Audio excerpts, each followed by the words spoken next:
राजस्थान की राजनीति में एक बार फिर नया विवाद सामने आया है।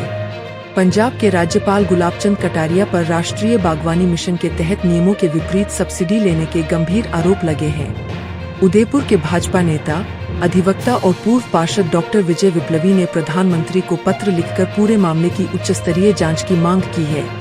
हालांकि इन आरोपों पर राज्यपाल गुलाबचंद कटारिया या संबंधित विभाग की ओर से अभी तक कोई आधिकारिक प्रतिक्रिया सामने नहीं आई है। भाजपा नेता विजय विप्लवी ने पंजाब के राज्यपाल गुलाबचंद कटारिया पर राष्ट्रीय बागवानी मिशन के तहत नियमों के विपरीत सरकारी अनुदान लेने का आरोप लगाया है। डॉक्टर विप्लवी ने प्रधानमंत्री को विस्तृत पत्र भेजकर पूरे मामले की निष्पक्ष और उच्चस्तरीय जांच कराने की मांग की है।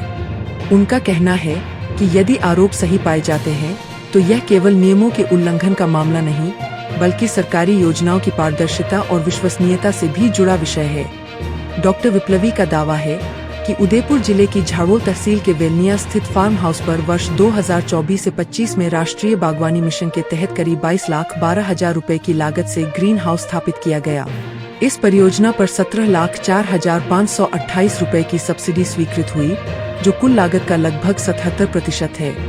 उन्होंने आरोप लगाया कि योजना के तहत सामान्य वर्ग के किसानों को अधिकतम 50% और लघु एवं सीमांत किसानों को 70% तक ही अनुदान देने का प्रावधान है। ऐसे में निर्धारित सीमा से अधिक अनुदान किस आधार पर स्वीकृत हुआ, इसकी जांच होनी चाहिए। डॉक्टर विप्लवी ने अपने पत्र में यह भी सवाल उठाया है कि सामान्य वर्ग से आने वाले गुलाबचंद कटारिया को लघु एवं सीमांत किसान किस आधार पर माना गया। उनका दावा है कि वेलनिया में लगभग 33 बीघा का विकसित फार्म हाउस, 2 आवासीय परिसर, 2 कुएं तथा अन्य स्थानों पर कृषि भूमि होने के कारण उन्हें लघु या सीमांत किसान की श्रेणी में नहीं रखा जा सकता।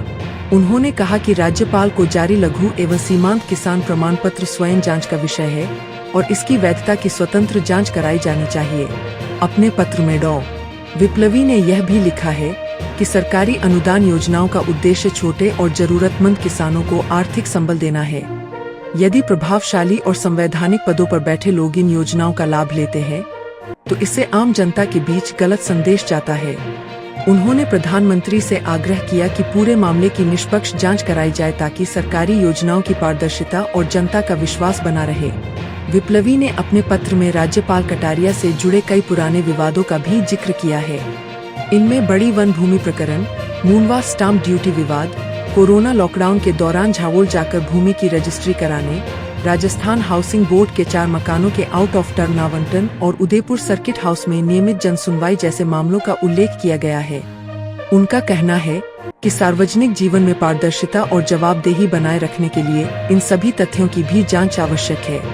पत्र के अंत में डॉक्टर विप्लवी ने पंडित दीनदयाल उपाध्याय के अंत्योदय सिद्धांत का उल्लेख करते हुए कहा कि सरकारी योजनाओं का लाभ केवल वास्तविक पात्रों तक पहुंचना चाहिए। उन्होंने कहा कि यदि जिम्मेदार लोग ही नियमों से ऊपर दिखाई देंगे तो योजनाओं का उद्देश्य प्रभावित होगा। फिलहाल यह पूरा मामला डॉक्टर विजय विप्लवी द्वारा लगाए गए आरोपों और प्रधानमंत्री को भेजे गए पत्र पर आधारित है। राज्यपाल गुलाबचंद कटारिया या संबंधित विभाग की ओर से इन आरोपों पर अभी तक कोई आधिकारिक प्रतिक्रिया सामने नहीं आई है।